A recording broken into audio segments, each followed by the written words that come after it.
নমস্কার। আবার পাখিরার বই নিয়ে বসেছি। আমি পাখিরা প্রকাশনীর যে কটি বই থেকে আমি কবিতা পড়েছি তাতে আমার একটা ধারণা হয়েছে যে পাখিরা প্রকাশনার প্রকাশিত বইগুলি সবগুলোই ভিন্ন রকমের। আমি ভালো খারাপ এই বিতর্কে যাব না, এই মন্তব্যে যাব না, কিন্তু ভিন্ন রকমের, যা আমাকে আকর্ষণ করে পরিচ্ছন্নতার দিক দিয়ে, বিষয়ের দিক দিয়ে, এবং সেটা কিভাবে পরিবেশন করতে হয় এ বিষয়ে পাখিরার চিন্তাভাবনা খুব পরিষ্কার, স্বচ্ছ, নান্দনিক বলে আমার মনে হয়েছে। এখন আমি প্রিয় কবি মাসুদার রহমানের কামরাঙা গাছ রাজি হচ্ছে না এই বইটি থেকে কবিতা পড়ব।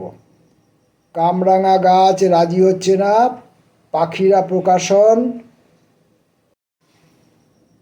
বইটির প্রকাশ 1425 আশ্বিন, ওই 2018-19 সাল নাগাদ হবে, হিসাব করে দেখতে হবে, ইংরেজি সাল পাচ্ছি না এখানে। পাখিরা প্রকাশনের আর একটা বৈশিষ্ট্য হচ্ছে যে পাখিরা প্রকাশনের বইগুলির দাম খুব কম হয়। যদিও এগুলি সব এক ফর্মার বই, তথাপি বইয়ের বিষয় এবং প্রকাশনার সৌন্দর্য, পারিপাট্য এসব বিবেচনা করলে দেখা যায় যে এই সব বইয়ের মূল্যও তারা খুব কম নির্ধারণ করে, যাতে কবিতা প্রেমিকদের হাতে বইগুলো পৌঁছাতে অসুবিধা না হয়। যাই হোক, আমি শিবের গান না গেয়ে মাসুদা রহমানের গানই গাইব। প্রথম কবিতাটির নাম শোল মাছ। হাট থেকে মিহির কাকা বাড়ি ফিরছেন, হাতে ব্যাগের ভিতরে মৌসুমি শাকসবজি, তেল নুন আর এক জীবন্ত শোল মাছ। নির্জন গ্রাম পথ, ব্যাগ থেকে কথা বলে উঠল শোল মাছ। আমাদের মিহির কাকাও খুব সদালাপি লোক, শোল মাছের সঙ্গে তার গল্প জমে গেল। ব্যাগের ভিতর থেকে শোল মাছও কাকার সঙ্গে গল্প করছে। ফেলে আসা নদীর জীবন, তার আজ যাত্রা হচ্ছে সমুদ্রের দিকে।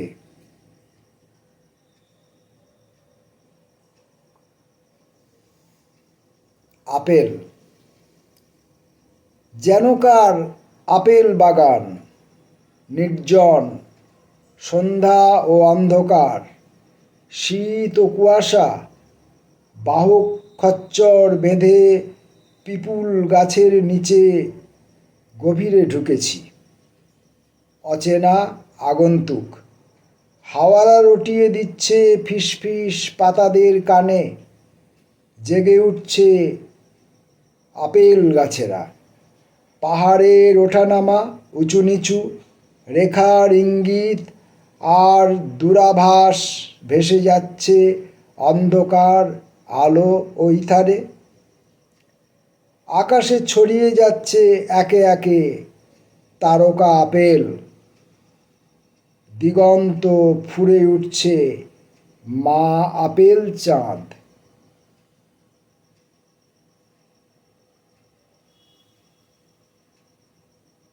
মাসুদার রহমানের কবিতা পড়ছি, বাঘিনী।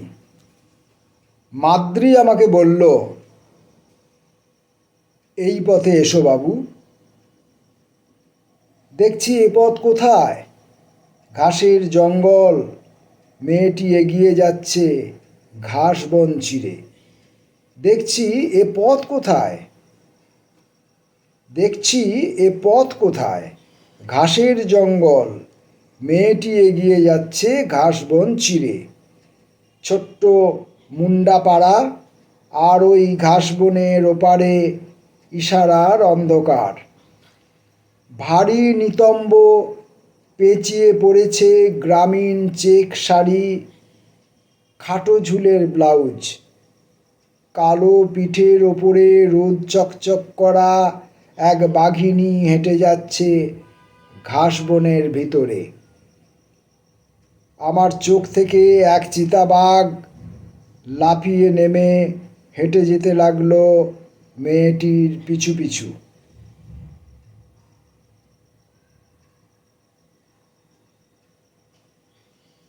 বাঘিনীর পিছনে বাঘ ছুটবে, এটাই স্বাভাবিক। সেই বাঘ কবির চোখের ভেতর থেকে নেমে লাফিয়ে নামলো, নেমে বাঘিনীর পেছু পেছু গেল। বেলুন খেলতে গিয়ে হাত ফসকে উড়ে যাচ্ছে গ্যাস বেলুন। আর সেই বেলুনের পিছু নিয়ে শিশুটি এখানে এসেছে, একাকী মাঠে বসে ভাবছে তার বেলুনটি উড়ে কোথায় যেতে পারে।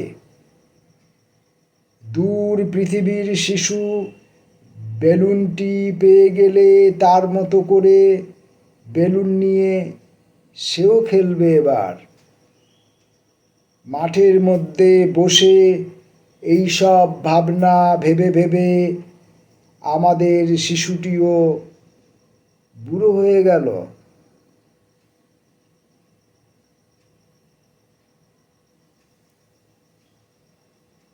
এই কবিতাটি পড়ে আপাতত পাঠ শেষ করব।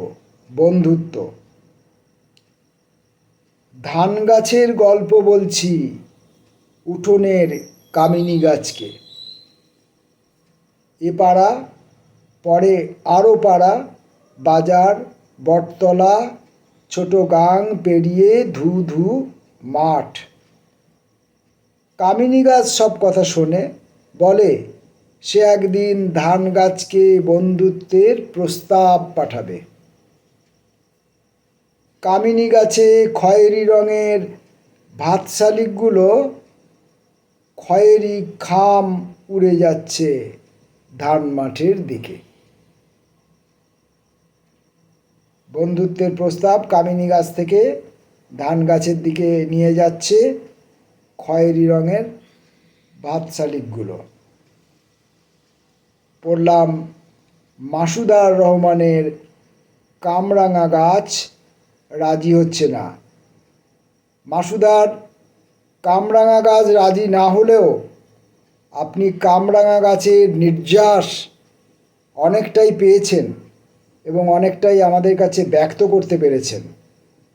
আমি হয়তো আপনার কবিতাগুলো ঠিকঠাক মতো করে পড়তে পারলাম না, সেজন্য আপনি ছোট ভাই হয়েও আমাকে ক্ষমা করে দেবেন, এই বিশ্বাস আমার আছে। নমস্কার।